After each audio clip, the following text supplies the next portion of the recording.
Hi everyone, in this video I'm going to show you how to make this artwork.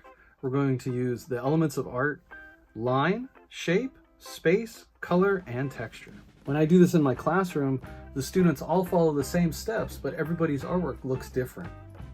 Non-objective art. A type of abstract art that doesn't represent specific people, places, or things, and is often geometric in nature.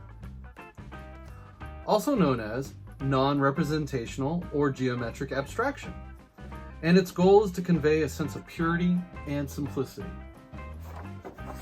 A piece of white paper, this is 12 by 18 inches. A ruler. A circle template with these stencils to trace.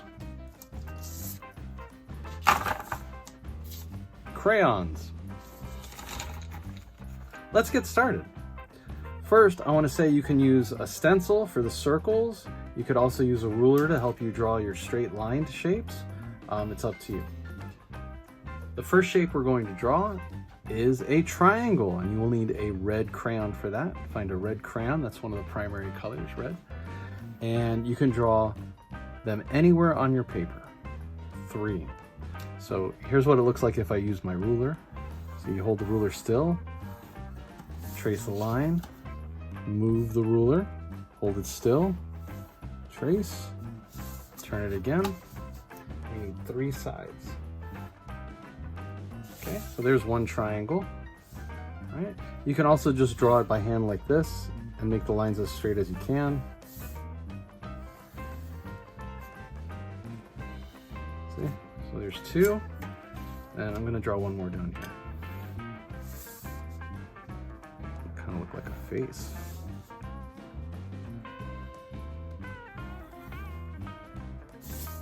Okay, 3 red triangles, and you can put them anywhere on your paper. And then we're done with the red crayon.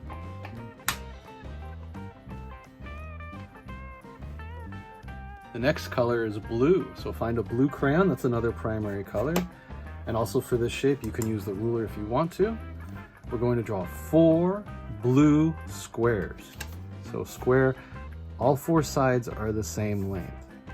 So if you start off by drawing like an 11, like this, like about equal distance apart.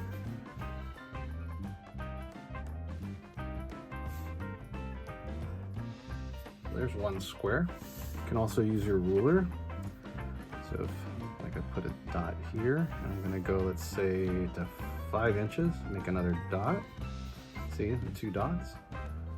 And then you trace your line like that. So all the sides of this square are gonna be 5 inches. So I'm gonna turn the ruler this way. Try to make sure it's level with the bottom here, and go 5 inches over.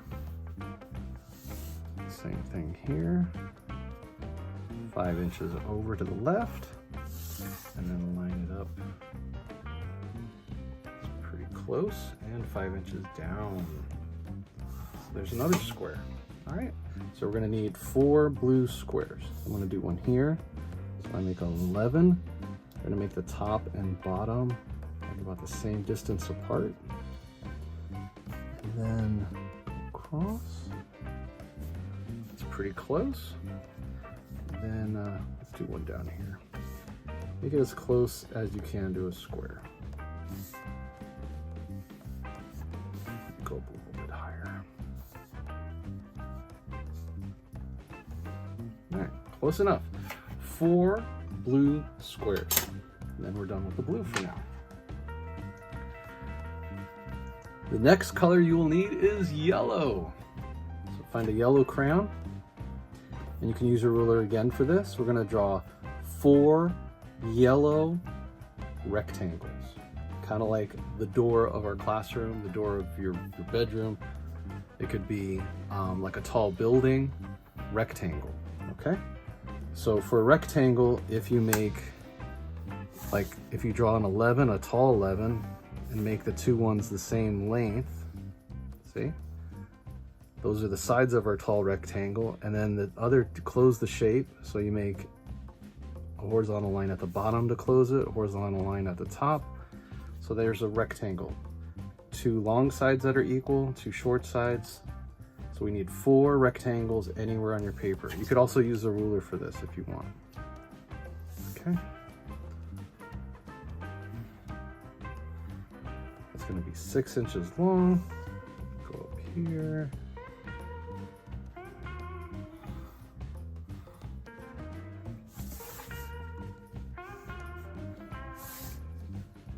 And they don't have to be perfect. Just do the best you can making these shapes, okay? Draw another one here. This 11 is going to have 2 short ones. Close it in. Okay, I need one more. Put one here. Skinny one. All right, and remember, yours does not have to look like mine.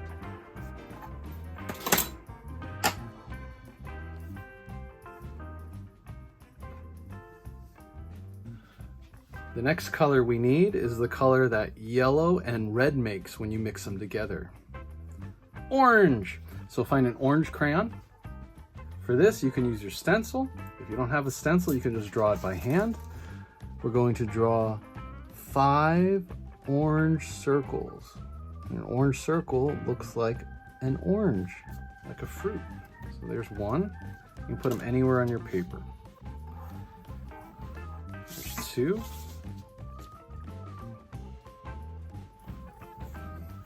3. There's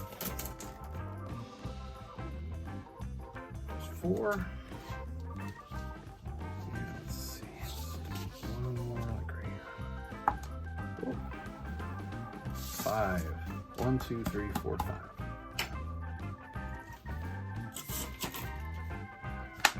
The next color we need is made by mixing blue and red together. That gives you purple or violet. So find a purple crayon. For this, we're going to draw 6 purple ovals. An oval is like the shape of a grape or an egg. So think of them as grapes. That's easy for me to remember. So draw 6 purple grapes anywhere on your paper. They kind of look like a letter O. See? Or 0. 6. 2. It's a big one. 3. 4.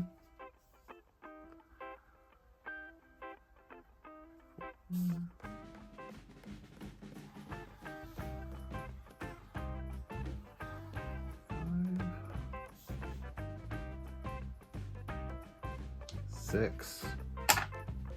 1, 2, 3, 4, 5, 6. 6.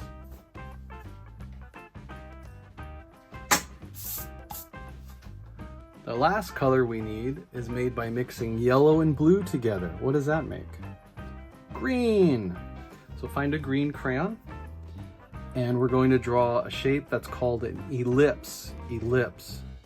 Like a pickle shape, okay? It's like an oval, but it's squished even more. So here's an example.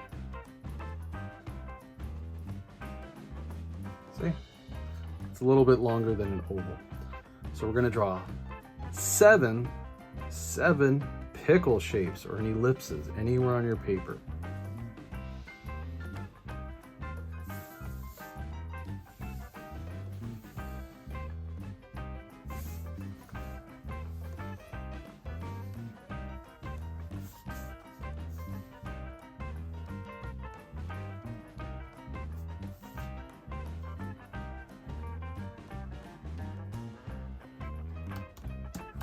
Six, one more.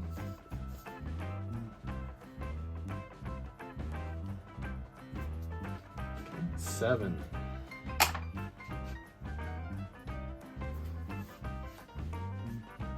The next color you need is the color black. And if you can't find a black crayon, a brown or a gray one will work as well. So with your black, brown, or gray crayon, you're going to draw one really large cloud, like blob shape over the whole thing, okay? Really big. Kind of wavy like this. Oh, put my crayon.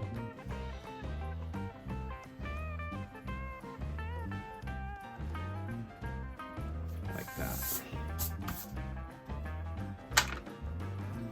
Now we're done drawing the shapes. The next step is we're going to color in all of the shapes and the new shapes that were made where the shapes overlapped. Okay, so you can use any color for this, take your time. All right, look at all the new shapes that we made. Use a lot of different colors, and I'll show you what mine looks like when I'm done.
I'm finished coloring. Let's take a look at my artwork.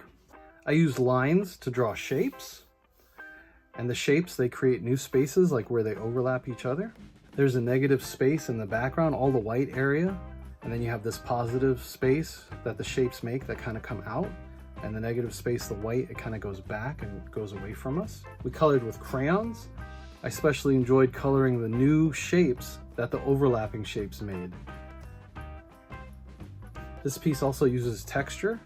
The way that I colored with the crayon, you can still see a little bit of the white paper in between. It's kind of slightly rough. So we used elements of art. We used line, shape, space, color, and texture. When I look at this artwork, it looks like it's moving, like some of the pieces are drifting towards each other or maybe away from each other slowly, or something you might see under a microscope and the little microorganisms are swimming around.